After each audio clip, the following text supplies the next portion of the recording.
Hey guys, welcome to my channel. So guys, আজি মই আপোনালোকৰ মাজত এটা ৰেচিপি শ্বেয়াৰ কৰিম বুলি ভাবিছোঁ। তো মই মানে আজি মটন আনি দিছোঁ। মই অকলে আনা নাই, মোৰ লগৰ এজনী আৰু মই দুজনী মিলি মটন আনিছোঁ। তো সেইটোকে আপোনালোককো দেখাই যাম মই কেনেকৈ বনাইছোঁ। তো বলক। আধা কেজি লৈছোঁ মটন আৰু এইখিনি তেল ন, আৰু এইখিনি আদা নহৰু জলকীয়া আৰু কি আছিলে পিঁয়াজৰ পেষ্ট হয়, গ্ৰাইণ্ড কৰি লৈছোঁ মই। তেজপাতা, এইটো কি আছিলে দালচেনি, ইলাইচি আৰু দুটামান লং আছে, আৰু পিঁয়াজ কাটি লৈছোঁ, আলু লৈছোঁ আৰু এইটো বিলাহী দুটা লৈছোঁ। ইয়াত তেল দিলোঁ, প্ৰথমতে আলু ফ্ৰাই কৰি ল'ম। গৰমত ইয়াৰ ফাৰ্ষ্টে মই আলু ফ্ৰাই কৰি লৈছোঁ।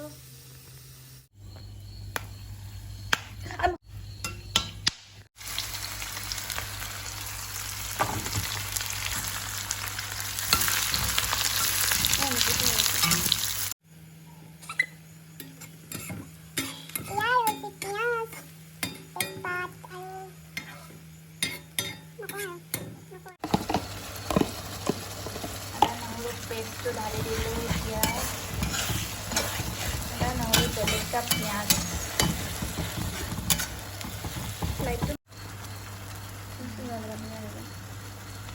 ইয়াত দিছোঁ হালধি,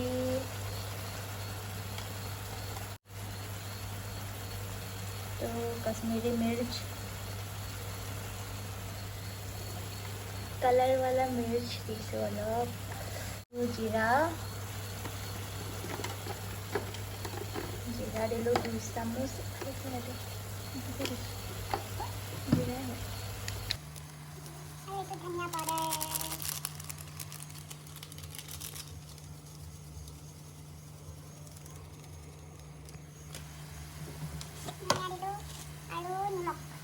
নিজৰ টেষ্ট অনুসাৰ নেক্সট ইট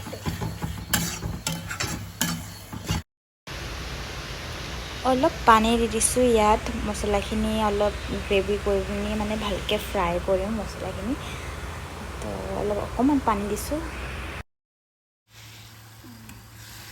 সেইটো এনেকৈ আপুনি লৰাই থাকিব, মছলাখিনি পূৰা ধুনীয়াকৈ ভিজি ল'ব দিব।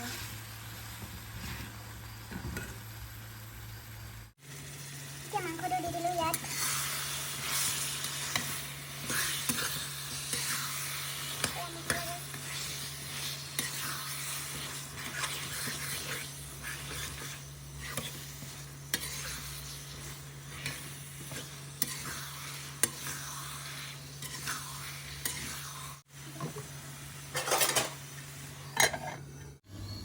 গেছটো মিডিয়ামত থৈ দিম এতিয়া, আৰু 15 মিনিট ইয়াত ঢাকি পেলাই সিজিব দিম।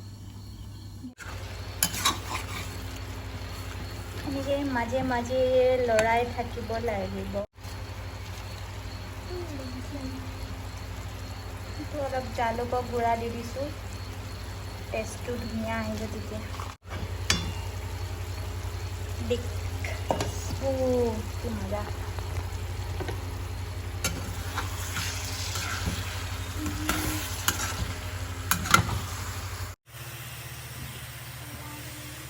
দিয়া হৈছে।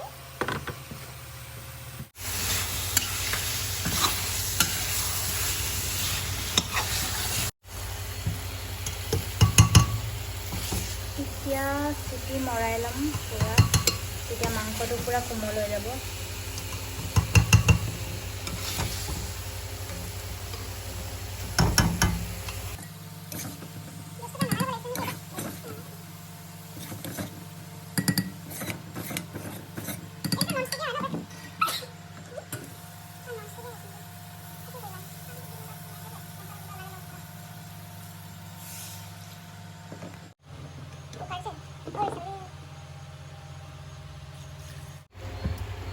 आलू का लीजिए,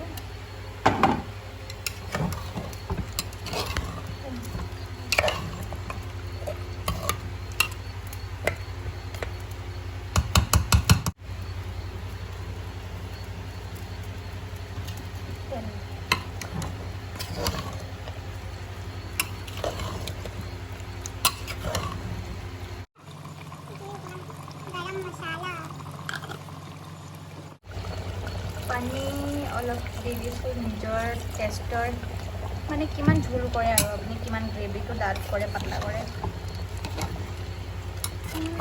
লৰাই দিব অলপ তাৰপিছত কণীটো লগাই 2 বা 3 চিটি মৰাই দিব তাৰপিছত হৈ গ'ল আপোনাৰ মটন এখন দিয়াচোন চামুচখন